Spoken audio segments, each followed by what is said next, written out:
The thoughts, views, and comments expressed by the hosts, guests, and callers on Beyond the Headlines are not necessarily those of management, ownership, or production unit of the Verizon Media Group.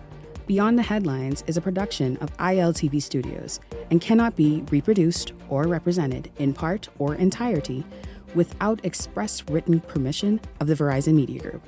Beyond the Headlines is the intellectual property of the Verizon Media Group. Copyright 2021.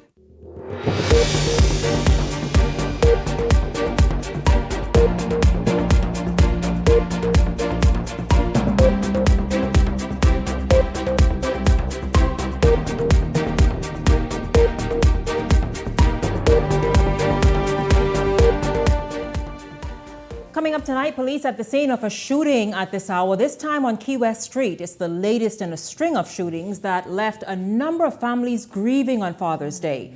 We have the latest on that shooting for you coming up, as well as a vow from National Security Minister Wayne Monroe vowing no more games when it comes to violent crime.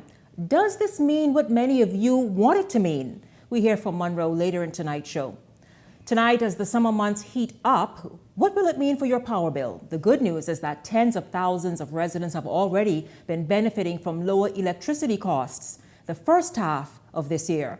We hear more about that and money to be pumped into bringing those stalls at Potterski to a desirable standard. It's all straight ahead for you this evening. This is Beyond the Headlines. Good evening. I'm Shanique Miller. It's great to have you along this evening. Well, here's the latest for you on that shooting on Key West Street. The good news is the male victim was transported to hospital. It happened in the Key West Street area. It's been one victim, as far as we are aware, from the police, and he was injured but is alive. Again, he's been taken to hospital for treatment, and I tell you, it's good news because you all know what took place just yesterday, and it really is just quite concerning. We'll get to more of that for you coming up in tonight's show. But first, a major focus, especially during the summer months for homeowners across New Providence and the country, is the cost of electricity.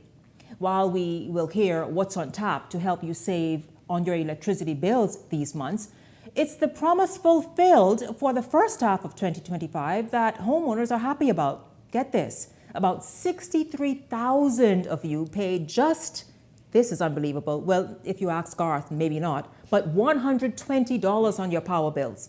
Focusing in on her presentation to the 2025-2026 budget, Energy and Transport Minister JoBeth Colby-Davis outlined a number of enhancements and improvements on tap in energy reform, Potterski Dock, and in public transport.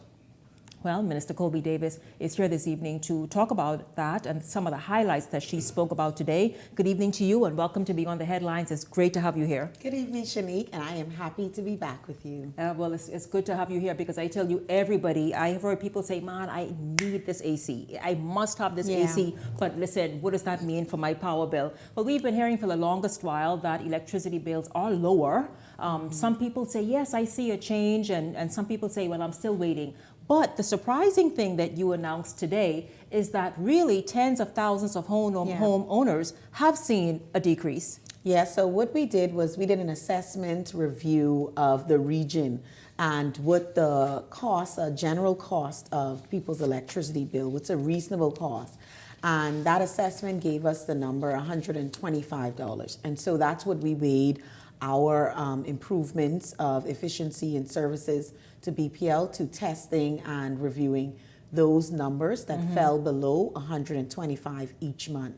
And we've seen 60,000, 62,000, 63,000 as we went through the various months. That's the consumers who've received bills under $125. Oh wait, each month? I thought that was cumulative. No, each month. That amount of amount of households paid that amount in electricity bills. Yes, each month. So that was being reviewed, and we've been doing those assessments since January. And so each month since January up to now, which the last one would have been May, that we've done already, $125. It's been about 63,000. That's the total that when we round off each month. So each month you would see one was 60,000 and 700, another month was 59,100, and then one month was 62,000. So yeah, each month that was our numbers. No, that is really awesome. Made quite an impact, I imagine. Yes. So of course that is really awesome. Now of course we're coming in these summer months where people know and expect, plan for even, to pay more. Are there any plans? Because I know you even mentioned something that was quite awesome that you're looking at further expanding, and that's people paying as little as, I made notes, quite frankly. The 10% just to reconnect. So I'll explain both. So in the summer, of course, our increase in uses of fuel is because the demand increases. So the usage is what we have been encouraging our consumers to remember. Your usage is what causes sometimes your bill to go a little bit higher. It's hotter in the summer months, and so when we see that increase, we try to manage it by running efficient engines first. So we put them on a schedule. Our more efficient engines, which means they put out a less heat rate index, and so they don't use as much fuel. They're using the same fuel, but they don't need as much fuel to work. So it's almost like, think about a young person and an older person doing the same job, and maybe the older person can do the job. They have the expertise, the knowledge, but they wouldn't have the strength and the energy of the younger person, right? And so if they're carrying out the same job, you put the younger one on the earlier shift with more energy, and then the older one comes in to back up and support. So that's what we're doing with our engines. We're running our more efficient, younger engines to come out on the shift first to reduce the energy as the demand grows. When you wake up in the morning, you turn on your lights and stuff. So those engines carry that weight of the demand early on. And then in the evening, as the peak grows a little bit higher, we have to bring on more engines. The more older ones, less efficient, but they still can do the job, and that helps to carry the demand throughout the day, throughout the evening, at these hours when everyone is home cooking and in and out of rooms. And so when you have an efficiency program at your utility company, it helps you to keep the cost down because you're using less fuel.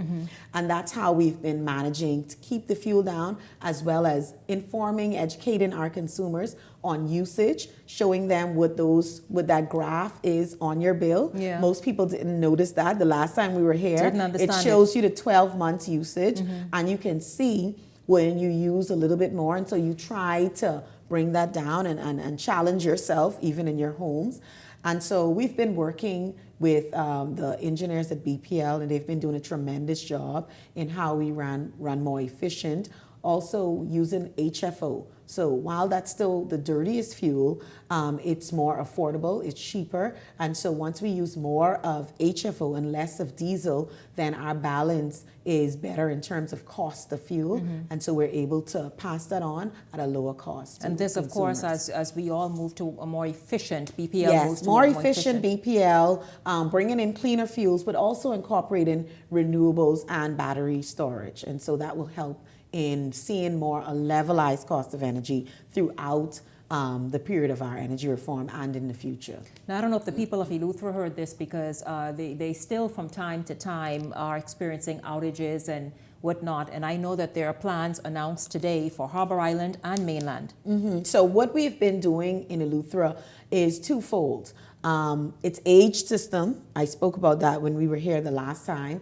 And transmission and distribution has not gotten the type of maintenance and upgrades and modernization that it really needed to match the growth that we've experienced in Eleuthera. And so our teams have been on the ground doing changes in the poles, updating our lines, also doing vegetation maintenance on our lines to manage the transmission and distribution. But we've also been doing overhaul maintenance on a lot of our engines to bring them online, to avoid having the outage, to make sure that we have enough load to carry when the demand increase with the festivals, with the Pineapple Festival, with the regattas, but also that we are consistent and reliable in our power supply. So I laid out a lot of the work that the team has been doing on the ground in various areas of Eleuthera. Some required more work than others because of the timeline of us putting in that maintenance schedule, but also because of the extremity of the work that had to been carried out. So so it's good to hear that. Now let's just move along, because we have a lot to get to and talk about. There's a lot that you announced that was even quite surprised to know that came under your portfolio.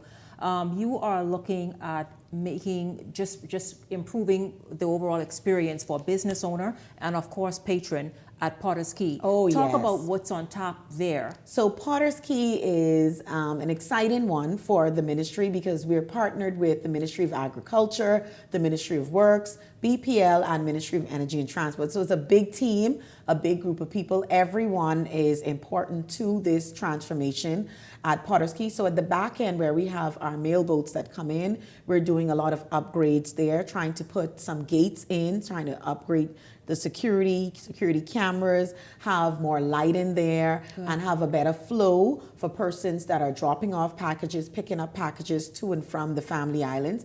And so that work is being carried out by the port department. So that's what I would have discussed as well in my budget contribution. And we're hoping to get that continuation of that work going at this budget, within this budget. As it relates to the electrification of Potter's Key, that's an exciting one. So we have about 45 vendors that are doing all the improvements. How are they powered now? They are using generators. Wow. Yeah, all of them. All this time. And it has a big cost because a lot of them are spending like $100+ daily to power because they have to stay powered to provide the services that they do for the clients and the visitors that visit at Potter's Key. And so getting them on power is an immediate savings for them. Immediate, because they wouldn't be spending that daily. For some of them, that might not even be the monthly bill if we continue to keep in this route where we're going with BPL. For some of them, that might not even be the monthly bill. And so getting them powered up helps to expand and grow their profits, but also it helps them to be able to give a better service and maybe improve their services and be able to provide services at a longer period as well. And so what we've done is we put out an RFP through BPL for contractors to bid on producing the meter house, because that's the last thing left to build. So all of the larger extended work for the transformers and the substations has already been done. It's at the back end across from the police station. So all the heavy lift has been done. Now we need to put the meters in and then run the line to connect the businesses to the meters so they get be powered up, and that work is what we're doing now. There's also, I imagine, the safety element to it. Safety. That just brings about a ease of doing business out there for the many business owners. Yeah, but even for the Bahamians that love to go down to Potter's Key, you know, the feeling of being able to support a small business. Some people choose not to because they don't feel safe, like you said, and there's other concerns where they may not go sometimes to Potter's Key, and I think it's an exciting time for vendors to be able to get that type of attention and that level of support. We went and we did a walkthrough. We spoke with many of them. They're very excited. Some of them have already done the work with their electrician. They're now doing the assessments, and Ministry of Works are now doing the review and to make sure that the work is going to be approved.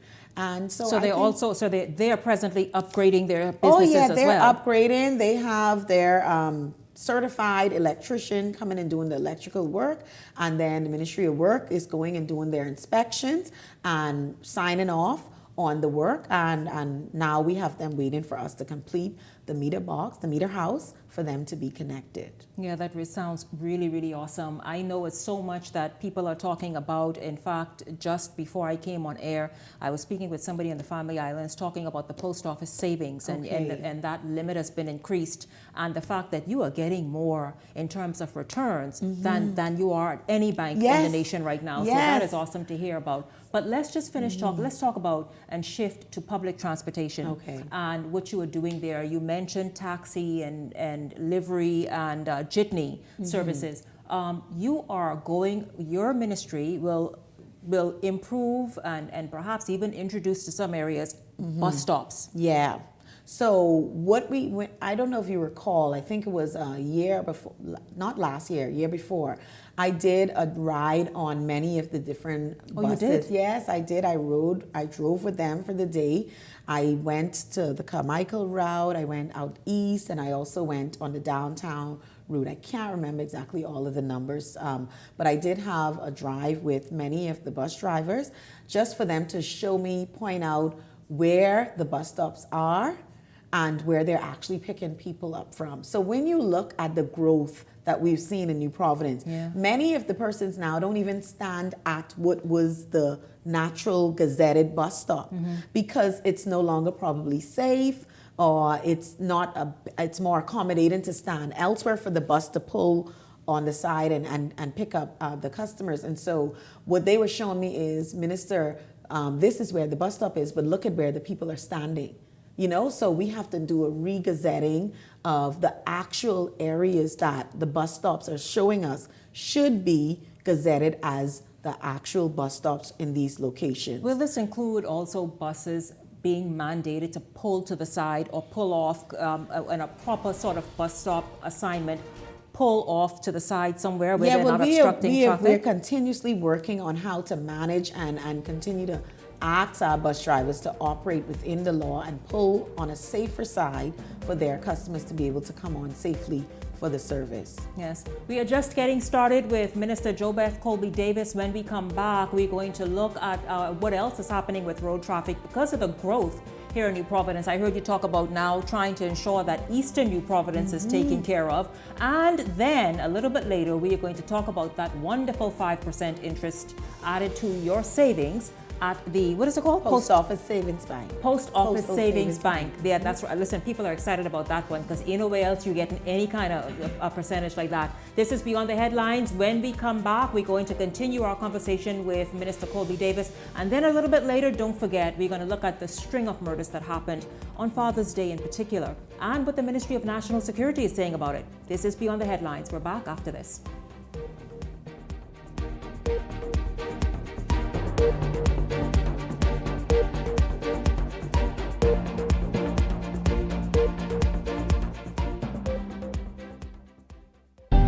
Cancer Treatment Centers of America is now City of Hope, creating one of the leading cancer care and research networks from coast to coast, providing more of what you need. More locations means more care closer to home. More specialists means more expertise. More research means more breakthroughs. More advancements means more treatment options. And more options means more hope. Call now to get more of the care you need.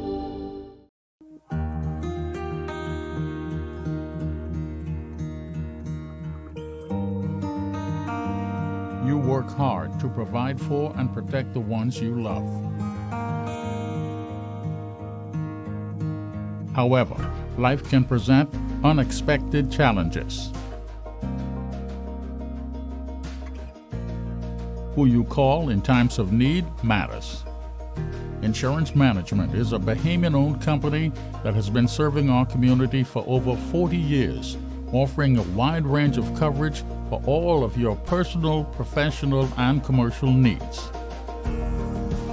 When life happens, rest easy knowing that our skilled and experienced agents are there for you in your time of need, so that you can get back to what matters most. Insurance Management. Nobody does it better. Don't miss the Pulled Pork Festival this June 21st at the Arawak Cay Cultural Site. Come out for a day packed with slow-roasted pork, mouth-watering food, live music, and good vibes all around. Bring your friends, bring your appetite, and get ready for a flavor-packed experience you won't forget. It's the ultimate summer hangout. Mark your calendar and be there.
measles is on the rise around the world and the Bahamas is at risk, which makes us very vulnerable as a nation for the possible outbreak of measles cases. Every Saturday in May from 10 a.m. to 1 p.m., the Ministry of Health and Wellness will host MMR immunization visits in South Beach, Coconut Grove, Fox Hill, and Elizabeth Estates.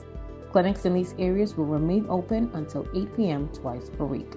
Get your child immunized now. If you enjoy watching Beyond the Headlines, take advantage of our exclusive offers with 4 15-minute interview segments at $1,200 and 20 30-second TV ads at $2,000. Contact 557-0258 or 557-0259 for more information. Go beyond with Beyond the Headlines. This segment of Beyond the Headlines is brought to you by EV Motors. Drive the future with brand new 2024 electric vehicles. EV Motors, powering your journey. Welcome back to Beyond the Headlines. This evening, we are speaking with Energy and Transport Minister JoBeth Colby-Davis on the growth in her ministry, what's happening, how you've been benefiting, particularly when it comes to the energy aspect of her ministry, how you've been benefiting just this year. And so we are just focusing in on some of the highlights that you would be interested in knowing. I'll tell you something that people would be interested in knowing is that, first of all, there's road traffic Saturdays, but they are going to be quite happy to know because Nassau has grown. And then different areas are the population shift and all that kind of stuff. And so you are looking at having a road traffic substation? Yeah, so we're looking at opening an eastern substation of road traffic, and we've already done an assessment. I believe it's in the Sea Grapes Plaza area, if I'm correct. I might be wrong, so let me just be careful of that. But there has been a review of a possible location to put an eastern road traffic office, simply because the bulk of growth that we've seen in New Providence has, we need to provide more convenience to our customers. And in providing convenience, we have to look for another location that is more convenient for the eastern customers who are normally coming to our Thompson Boulevard main office to do their services, or utilizing Fort Charlotte, and then the other option would be Carmichael. And so the only other location would be to look at putting someplace out east. It makes to sense. Continue to assist our customers. It makes sense. Now, something that is key, I mean, we have talked about the state of banking, the fact that many family islands have been stripped of a banking presence, just so much in terms of banking happening. And then, of course, my God, when you're saving, they take money out for you to save your money in their institution. But guess what? This was happening. I spoke with Family Island residents this evening before airtime, as I said, and everybody is happy about this. Some say, no, we've been taking advantage of this already. And are happy to now, obviously, even continue. Talk about this post office bank savings or savings bank that's even going to grow from here. Yeah, our postal savings bank is really so important to our Family Islanders.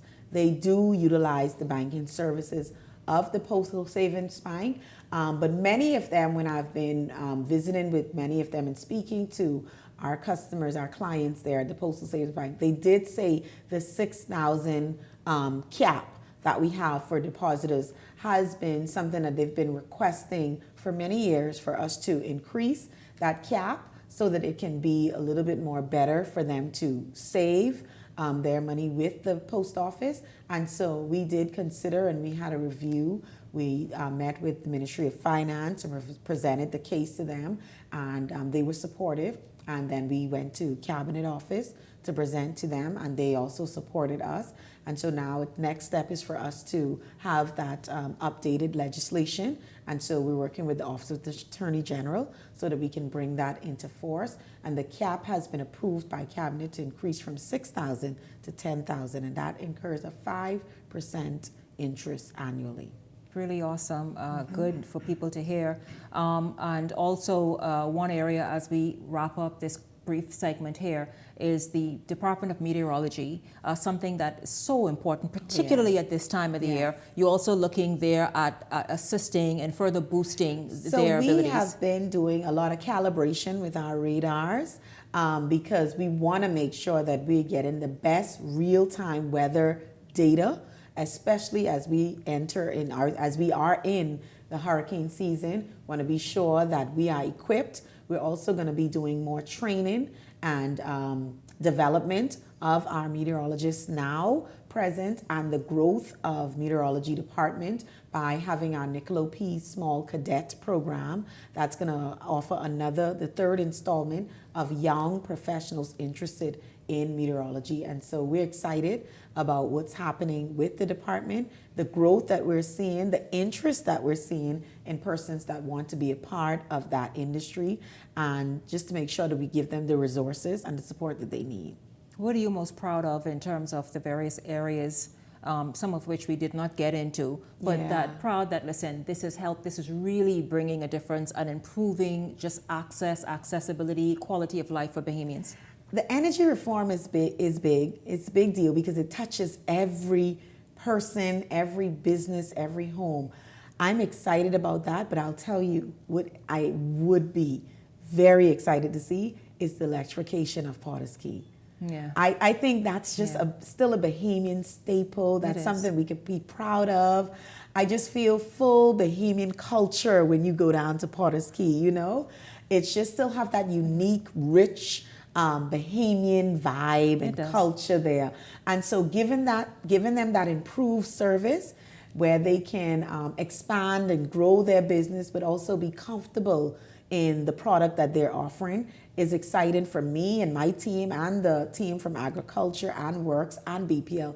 All of what I've been achieving is exciting, but I do think that one is going to be really special for me to say that I was a part of the team that got electrification at Potter's Key. By the way, we have several people watching in Abaco and Grand Bahama. Mark Roberts in Abaco says to say a big hello to you. Hi. Thank you all for watching. Thank you so much, Minister JoBeth Colby Davis, Minister of Energy and Transport, here this evening to just sort of highlight and help sort of reinforce much of what she had to say in her budget presentation this morning. Thank you very much for joining us. Thank you so much for doing whatever you did all day since then, and then coming here this evening to just help discuss much of what you had to say. Thank you once again. When we come back, we are going to, of course, talk about just the troubling matters that happened this weekend. You all know a reservist police officer gunned down in Palmdale at the RBC there in that shopping plaza, and just a number of shootings following that, including one this evening. We're going to take a break and come back with more Beyond the Headlines right after this.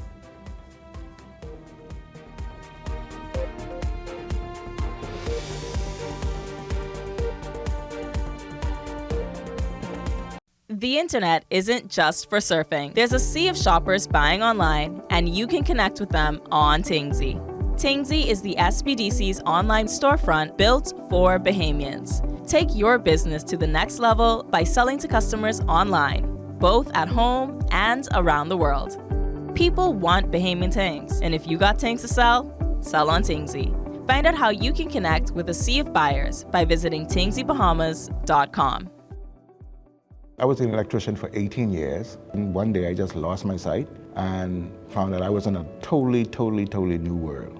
I just found this strength that came from nowhere, and here I am today. Even though I faced with disabilities, the fire in me, it never went out as related to me being an entrepreneur. But the barrier is just people being understanding and willing to take a chance on somebody like myself. My dream is to see where the government can really pass laws, legislation to assist people like myself. And whether you believe it or not, we do have something to offer this country. We have to make people understand that we are here. And not in many cases we're looking for handout. We want to make a contribution. You gotta live. And part of living is that you gotta take charge of your life. And through programs like this with the SBDC, I know for a fact that my business can now come to life. For more information about how the SBDC can help your small business to make a big impact, give us a call at 461-7232 or visit sbdcbahamas.com. 7.5 years, but I walk in here all of a sudden, total stranger. I'm calling you Rick and Sheila. Like, Hi, Ben. At Island Lock, we take sports seriously. Get ready to experience the thrill of winning anytime and any place. Bet in real time and live the thrill of every play while watching your winnings stack up.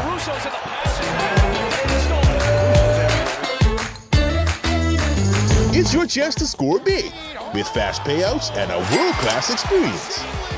Get in the game and bet the Bahamian way with Island Luck Sportsbook.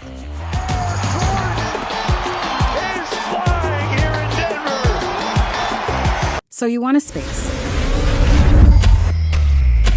But not just any space. You need something with a little more potential. So how about 1,000 square feet of room to play with? Superb audio and video production capability, digital LED wall, full lighting grid, and about 124 seats to accommodate a full studio audience with so many other features.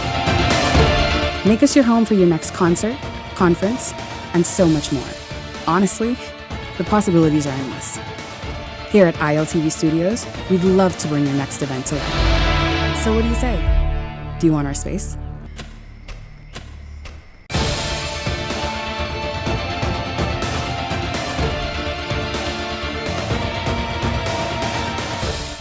If you enjoy watching Beyond the Headlines, take advantage of our exclusive offers with 4 15-minute interview segments at $1,200 and 20 30-second TV ads at $2,000. Contact 557-0258 or 557-0259 for more information. Go beyond with Beyond the Headlines.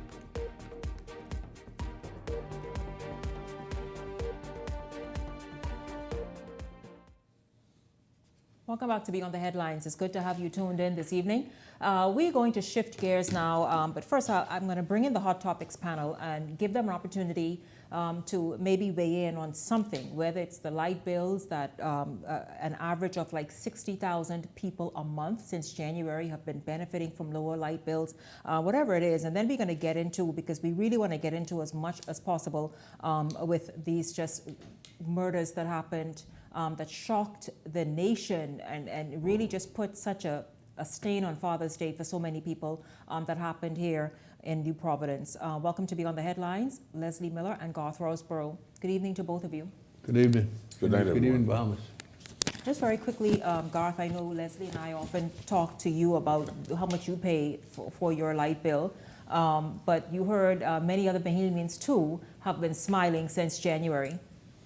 Yeah, we just need to just be more wise in our spending. I was just jesting with the minister of how people leave their lights on all night long on the outside while they're sleeping. Don't forget the heater now. So their eyes are closed and the thief's eyes are open and you're giving him light to access your home. You know, the thief doesn't need to see in the night.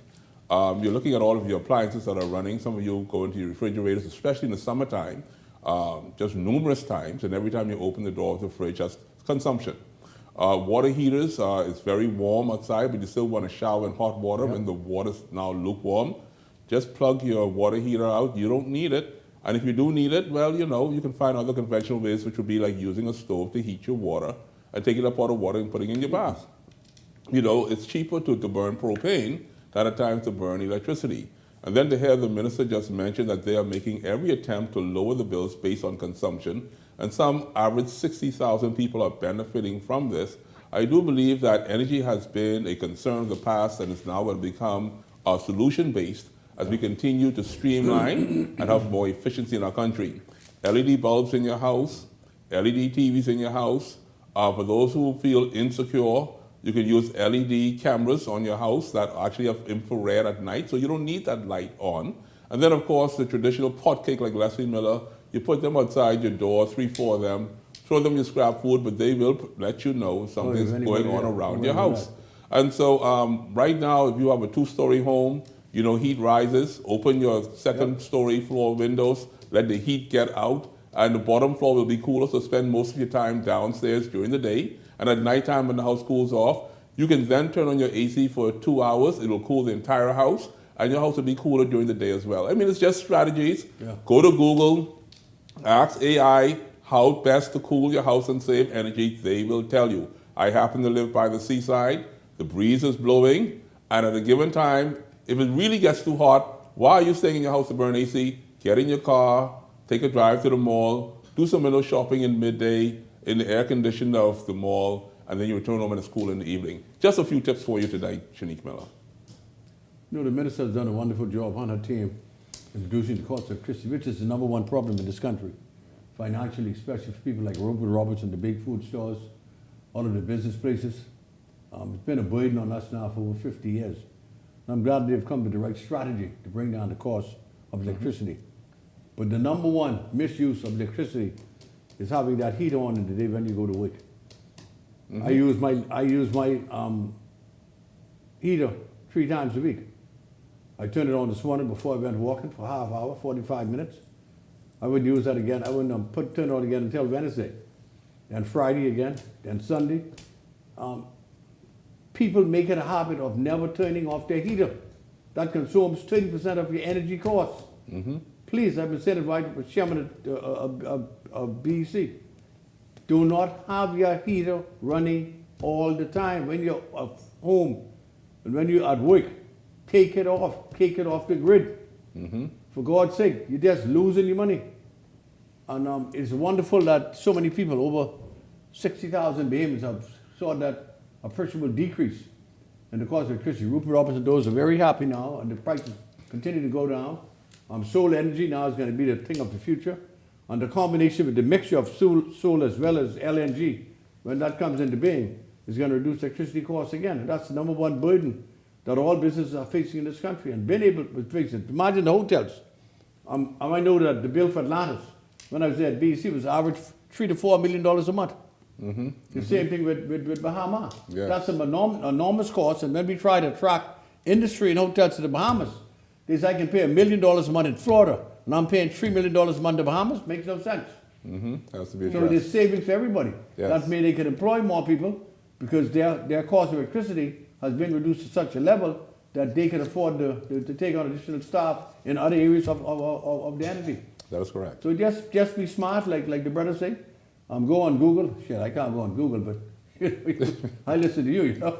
But it's just these ordinary, simple things. Well, my last bill, Miller, was $26. Yeah. So, and like he says, one of the things that Bahamians don't do, the average Bahamians don't really know about it. When you construct houses for the first time, go at least 12 foot for your ceiling.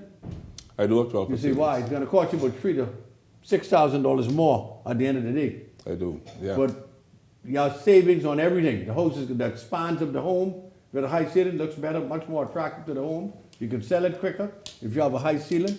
Air goes to the ceiling, so you're going to be cool at night. I have 3 fans in my bedroom. Ergonomic ones, and yes. I put the air conditioner on, say 9 o'clock. 11 o'clock I can turn it off because the air is still in there cool. That's correct. And you leave your windows open all day. That's correct. I never shut my windows while I'm away. I'm on work. Very Keep it open, let the breeze flow through. Yeah, Just well, simple, listen, basic stuff is all you gotta do. wonderful little tidbits, both gentlemen. And Garth, $26. I think I'll be speaking with BEC I technicians. still don't know about that. Joe said she can look for me. But I will be speaking with BPL's technicians to see, because that was something you doing. Boy. But listen, gentlemen, following a string of recent murders, including the deadly Father's Day shooting on Madeira Street, National Security Minister Wayne Munro is vowing a zero-tolerance approach to violent crime. How you can do that? He says while police will continue to respond decisively, the real work begins with reaching young people before they pull the trigger. Delano Roca has the story.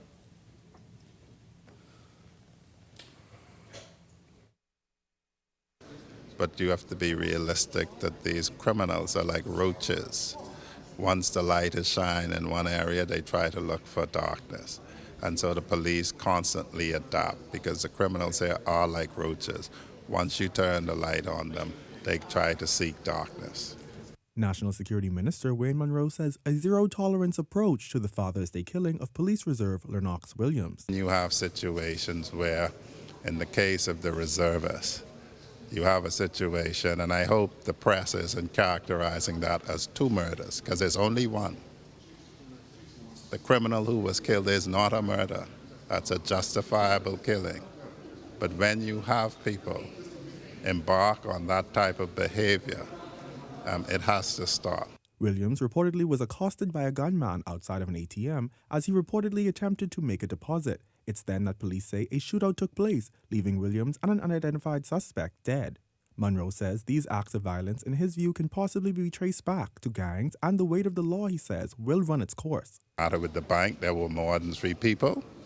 That once they can track those persons back to anybody else, that should merit a charge under the anti-gang legislation because it's more than 3 people. The persons who are empowering these people, cloaking them, must come to realize that that comes at a cost. The incident, he says, a stark reminder of the level of violence in the country that has seen more and more young people turn to a life of crime on the street. We see again what can happen when you do not have people who are disciplined, when people lose a sense of who they are. I went to the funeral of the young man who was murdered in this constituency by a 15-year-old. Let that sink in, a 15-year-old. We're talking about these primary schoolers, right? Well, Miss Rowe was murdered by a 15-year-old. And so that should impress on us the need to properly socialize and raise our children so they can interact with one another, so they just can know the basics. And so when you have situations where, in the case of the reservists, you have a situation. The armed forces, however, remain resolved, he said, in their efforts to combat the criminal element. Certainly the police are intelligence-driven. They plan their patrols, their intelligence work, their covert work based on what is happening in terms of shot spotter reporting gunshots, in terms of incidents, where they happen, when they happen. Delano Roker, Eyewitness News.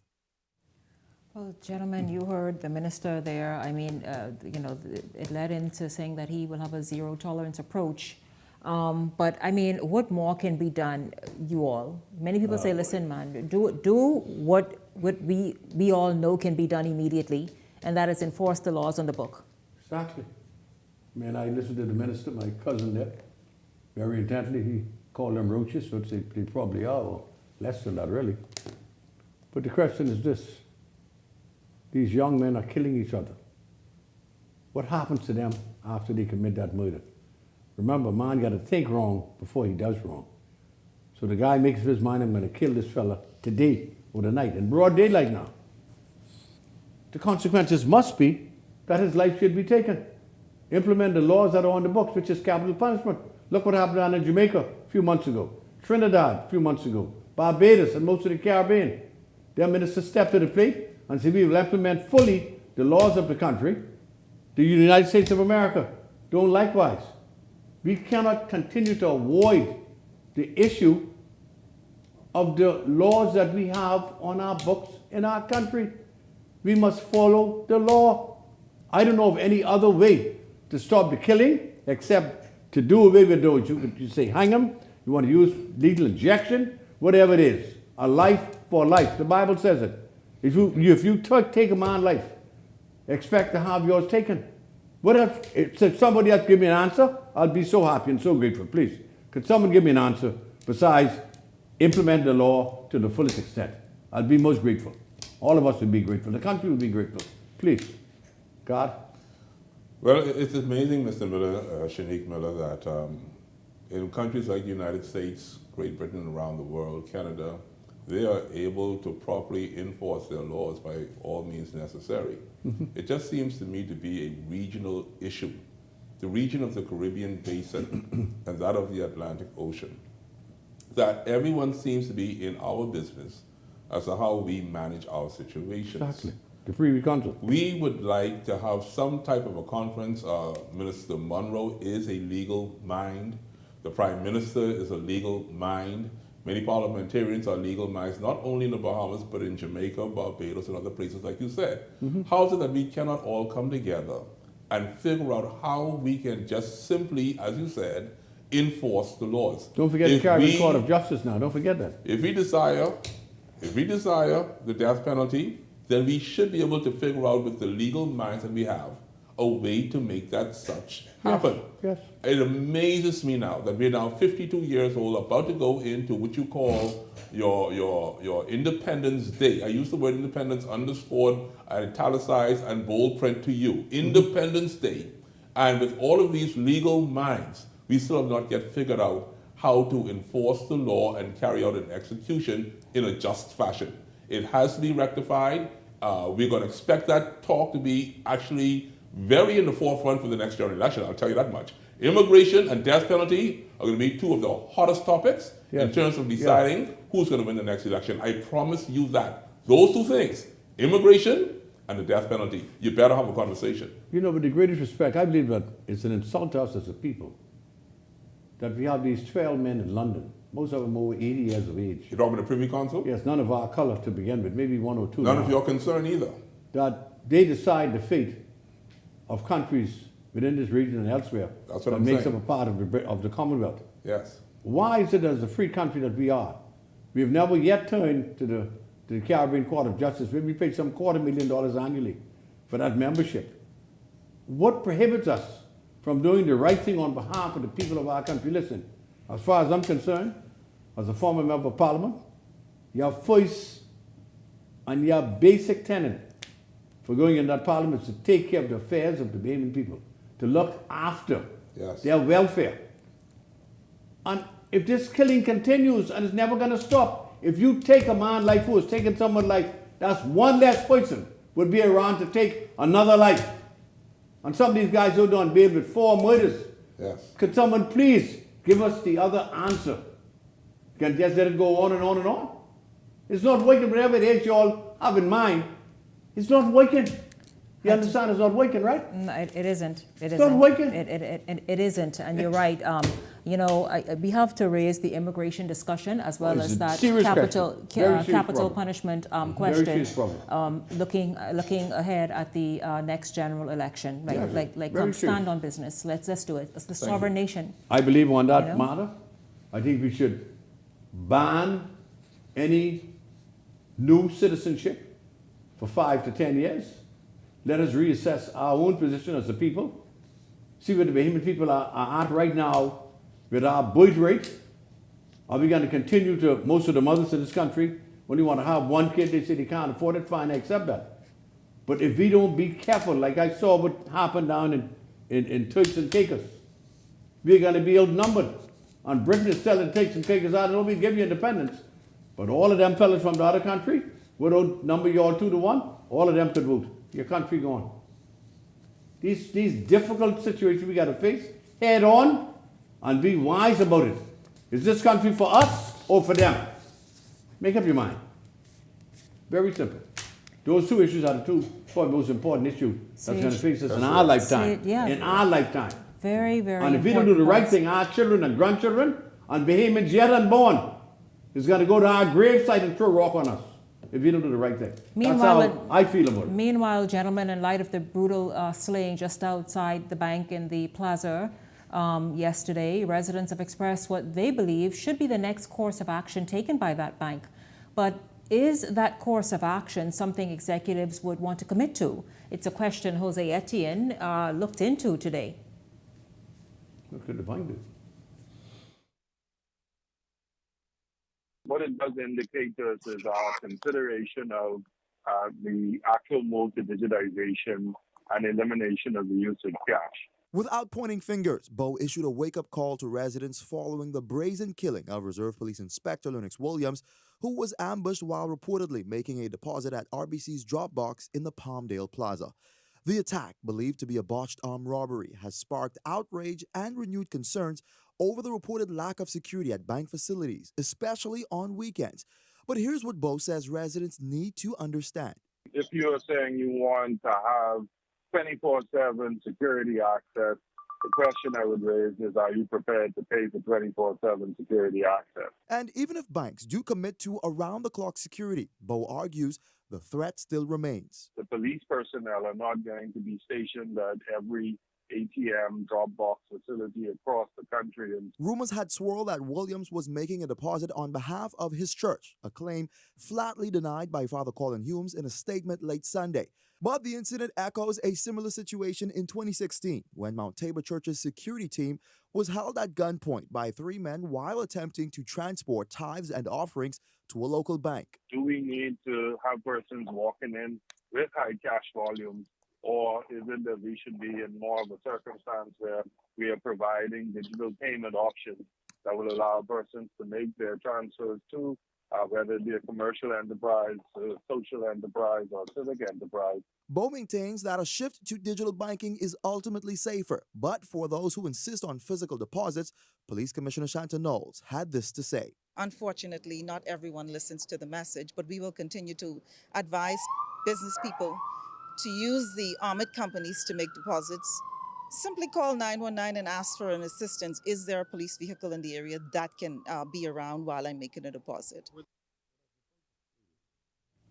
Well, gentlemen, that is something, as Gowan said, are people willing then to pay what the banks would obviously have to, the additional expenses incurred, to have 24-hour security, and then are those security officers armed?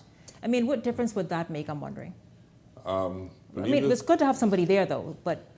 Shanique, you'd be amazed. I used to be the head of security for United Parcel Services, UPS, in Glen Lake Parkway in Atlanta, Georgia. And that's unarmed security, by the way. That's executive security. And I'm saying this to you that many of these people, you must pray for them who are on these security jobs. They have no protection whatsoever. No protection. The only resource they have is that if they see something happen, the rule is you run away, but you take a report. Just try to get as much information as you could, but you cannot stay there if someone is going to now come and challenge you. If they come to rob, let them rob, but just take as much notes as you can so that if, when the police ask you these questions, you'll be able to report. The other thing is on the burden of responsibility on the people going to the ATM, Shanique Miller. You have to have a plan when you're going to establishments like this. I practice a 20-second rule. I go into the plaza. I actually was on my way to that plaza that day. I was on Jerome Avenue, but I decided to go on Carmichael Road instead. But I practiced that rule even as I went there. 20-second rule. I go and I look at the entire parking lot. Are there any tinted cars in the parking lot? Yeah. Is there a group of young men standing around idly in that parking lot? I got 20 seconds. My envelope already has my money. I have my ATM card. I hit the machine. I put in my code. I deposit. I walk out. I have to make it back to my car in 20 seconds. You're gone. Anyone who is coming toward me, I am gone in 20 seconds. Yeah. And so you must take that responsibility. If you do hire 24-hour security, your rates for your bank are going to go up tremendously. They're going to charge that bill to you. And so, Shanique Miller, as we continue to pray for our nation and pray for the families, you did call me actually that day when that happened because you were shooken up yourself. And I'm so proud of a friend like you, Shanique Miller, who's really concerned about this nation. And the reason why you do what you do is because you want a better Bahamas. I'm proud to sit here with you. But of course, we have a lot of work to do in helping to correct this nation. But I want to thank you once again, Shanique Miller. Thank you. Thank you, I would say that all the banks have an obligation for the protection of their clients. You should be able to go into any bank building to begin with. You shouldn't have to make a deposit outside of a structure, okay? And they should have the 24-hour security. If you look at the volume of persons that will be going to those banking entities, I'm sure the banks would be more than happy, and the businesses, to pay that extra charge for the safety of their life and persons who work for them, including the police officers. Something has to be done. And whatever it takes to save a life, we have to be prepared to give us only a light financial burden, but it saves a life. And you can't put a money or value of that kind on a life. So I think whatever is necessary needs to be looked into and implemented fully to save the lives. I see nothing wrong with that. Nothing at all. With hiring the security officers? By the banks and those institutions having the wherewithal to put security persons at their establishments at night and during the holidays to enable their customers to be safe in their transactions. Well, I don't know if it's wise on the bank's or an individual's part, and quite frankly, and going there to any bank after hours. I agree with you, It happens. That's a normal thing. Yeah, but rethink that. Yeah, it Well, you know, not that you go and get your money in a day, but what are those establishments, so many business establishments that, let's say, for example, the gaming industry, where they close at 10 o'clock. That money's not going to stay in their safe. That goes, be transferred in the bank. Mind you, all of them, I believe, use the armed services to do so. But this country is becoming dangerous. It is extremely dangerous. But I agree with Shanique Miller. You have to choose the time in which you make your deposits. I accept that. You have to choose the time that you make your withdrawals. This is your responsibility. Anytime society doesn't take on their own responsibility, taxes or fees are going to be applied. Remember, Mr. Leslie Miller, the average person doesn't have any money in the bank. We're going from paycheck to paycheck. Most people go to ATM, they only go in there for $20. The little $20 they're going to get, they can actually jeopardize their entire life just for $20. Right. Shanique Miller, I stand with you. Just go ahead and just practice financial management, what time to go to the bank, what time to make a withdrawal, and if at all possible, take 2-3 people with you. They may beg you for $2-3, but don't worry about that. Safety. Safety, Mr. Leslie Miller, you said on Friday, safety is where we need to be. Save a life. Yeah, absolutely. Gentlemen, I thank you both very much. Of course, we had to rush through and we have much more to talk about, but we obviously have to get off air right now. But I thank you both very much. You know, thoughts and prayers to all the families and loved ones affected this weekend. Thoughts and prayers. I thank you both very much. Of course, at the top of tonight's show, we had Energy and Transport Minister JoBeth Colby-Davis here. And of course, in this segment, Leslie Miller and Garth Roseborough. Thank you both very much as well. And a big thank you to all of you for tuning in this evening. Certainly enjoyed having you along, and I look forward to seeing you right back here tomorrow evening. For the entire Beyond the Headlines team, I'm Shanique Miller. Make it a great evening, everyone.